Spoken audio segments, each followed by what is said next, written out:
Ben 10 billion looked out over the city disgusted. He was a mere science experiment for Azimuth. Just a chance for Azimuth to prove his power and intelligence. You see, Ben wore a device known as the Quadomnitrix. Now, Azimuth was the greatest inventor in all of history, and Ben's bloodline was famous for being one that was basically Azimuth's experiments.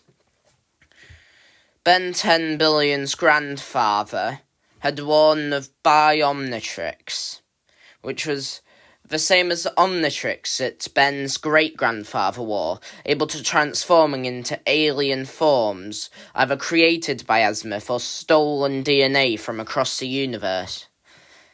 But his grandfather could fuse them together, two at a time, to create new beasts who were stable. And then there was Ben's father, who wore the Triomnitrix, able to fuse 3 aliens at a time. Again, still being stable. And it had taken over 100 years, but finally Ben 10 billion was able to wear the Quadomnitrix, able to fuse 4 alien species together, and with more alien species as options than ever before in any of Azimuth's other prototypes. Azimuth had created a planet known as Primus, where he kept Ben.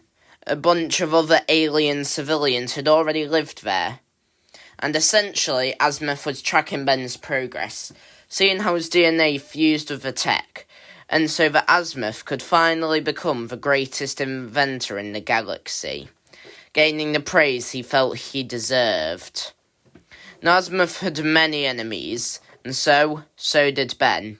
His life was just an excuse for Azimuth to build more tech and become famous. Ben hated that, but he didn't have the ability to stop it, so he thought he might as well do his best for this world whilst he still could. One of Ben's go-to aliens for protecting civilians was one that, even if his ancestors had the ability to fuse 4 aliens together, they wouldn't have even been able to create, as it contained a DNA sample that wasn't available in the Triomnitrix, Biomnitrix, or regular Omnitrix. That was of Bug Lizard, and Ben's go-to alien fused this DNA sample with that of Four-Arms, Gravatac, and Arctiguana. It had impressive super strength and all the abilities of the other aliens. Ben would call this go-to fusion Bugravaguana. However, it wasn't Ben's deadliest. In fact, Ben had grown scared to use his deadliest aliens after what happened when Azimuth performed an experiment on him. He sent a digital virus to the Quadomnitrix, one that injected DNA samples and evolved others. Now, with Azimuth being as impressive and sadistic as he is, he had created an entire artificial planet, governed by guards which he called galvanic mechamorphs. One of their DNA samples was also in the Quadomnitrix. However, on this artificial planet, Azimuth had seeded multiple alien life forms and put in a mechanical atmosphere that sped up evolution. Essentially, Azimuth was creating war machines by having creatures evolve on the most dangerous planet physically possible. And so, when those creatures did evolve, Azimuth injected their DNA samples into the Quadomnitrix, whilst Ben was still wearing it. Ben was out on a mission, saving people from a sadistic alien called Vilgax, who was fighting in the middle of a crowded city.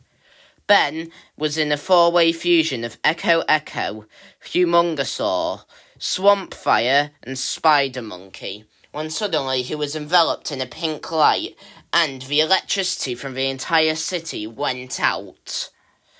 As Ben awakened, he realised his form had changed, evolved. He had gone ultimate for the first time, and he wished he never would again. The creatures who had been planted on Azimuth's planet had to become primal to survive. They could no longer use their intelligence, and they instead had to become puppets.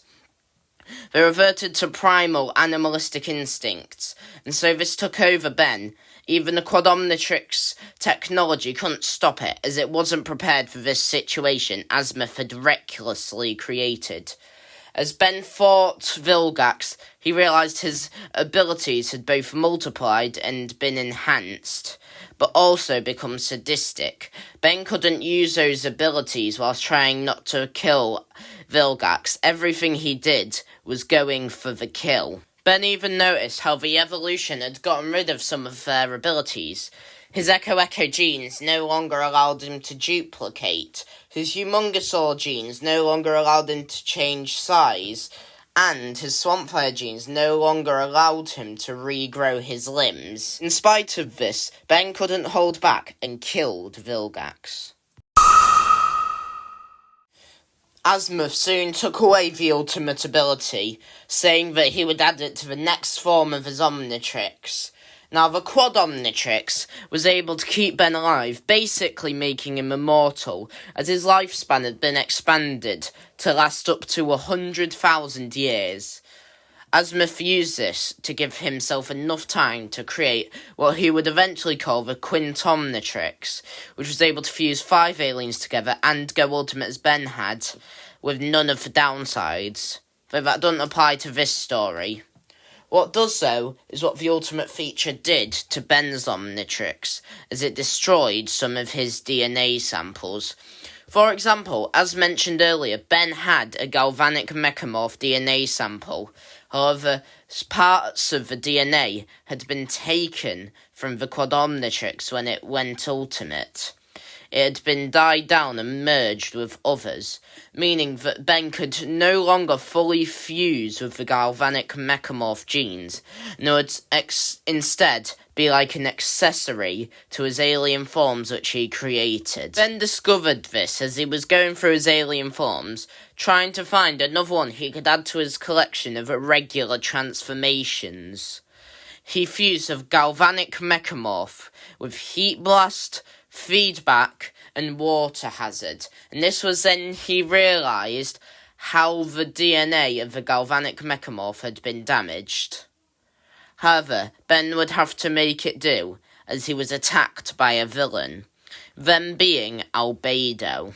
Albedo had been a Galvan who was seeded on Azimuth's artificial world. He eventually escaped and regained memories that he had been one of Azimuth's research assistants, before he tried telling stories to the police force about Azimuth's wrongdoings, and so Azimuth sent him to the artificial planet, unknown by any species except himself, the people who lived on it, and the galvanic mechamorph guards.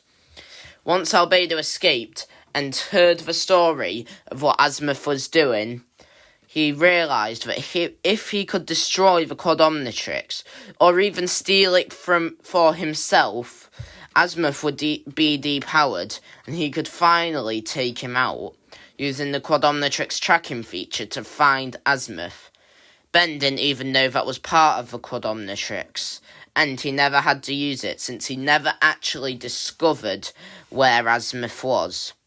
However, Ben did fight Albedo, who came up to him. Ben eventually won, but it didn't feel good knowing Albedo was fighting for a just cause. Ben thought he had fully taken out Albedo, but Albedo had actually had a friend who would get revenge for him. Now, Ben didn't like defeating Albedo, and he tried to talk Albedo into stopping his rampage. However, Albedo knew the only way to stop Azimuth was to destroy the Quad Omnitrix, and the only way to do that was to destroy Ben, and Albedo was right. Ben just knew that there had to be another way, despite Albedo's way being the easiest, and possibly even the best in the long run. Ben didn't want to die, and he didn't want his ancestors' lives to be for nothing, as Ben was killed and someone else took out Azimuth. Ben saw it as his duty to kill Azimuth. However, Albedo, like I said, had a friend, a galvanic mechamorph who had become corrupted. The galvanic mechamorph's name was Malware. The reason Ben's fight with Albedo had lasted so long is because Albedo had the DNA of other Omnitrix samples. Not all of them, but he had some, because parts of the same technology used to make the Omnitrix was on the artificial planet, and all the DNA of all the creatures Azimuth had sent there to evolve were in that artificial planet. And so, Azimuth had absorbed some of them. Now, when Ben was fighting Malware, he obviously used his previous two go-to aliens. However, Malware had the technology fused into him from the artificial planet as well, and he used it to short-circuit the Quad Omnitrix, bursting it out into a mode Ben didn't even know existed, the randomizer function, which randomized all four aliens and created a fusion of them. Now, the Tri-Omnitrix, Bi-Omnitrix, and regular Omnitrix that all preceded Ben had this technology too. That only Ben 10 million, the user of the Tri-Omnitrix, and Ben 10, the first ever Omnitrix wielder, had ever discovered these functions. For Ben 10,000 had not. Now, Ben was up against the wall, fighting against Malware, whilst in these randomised alien forms. Eventually, Ben's DNA stabilised and it locked him in a transformation, so instead of being permanently randomised, or being able to switch forms, Ben was stuck in this form for the entire battle. He called it Astrachuxor, and it was a fusion of Humongosaur, Astrodactyl, Lodestar, and Upchuck. Obviously, it had all the abilities of the four that fused to make it, being able to eat anything, shoot out lasers, and control magnetism. Lodestar's power was especially helpful in this battle, as Malware's form was both made up of galvanic mechamorph DNA and machinery. Albedo had met Malware whilst he was trying to escape the planet, eventually succeeding. The excess DNA stored in Albedo had short-circuited this galvanic mechamorph. However, this one had already been made weaker, and so this wouldn't work on any other galvanic mechamorphs Albedo tried it on. They eventually became good friends, formulating a plan to escape together, and they did. Ben defeated Malware. However, part of the galvanic mechamorph able to upgrade machinery was lodged into the Quad Omnitrix, and Ben gained an ability like none he'd ever had before. The ability to enhance any of his mechanical aliens with this. And with that ability, he would find and kill Azimuth.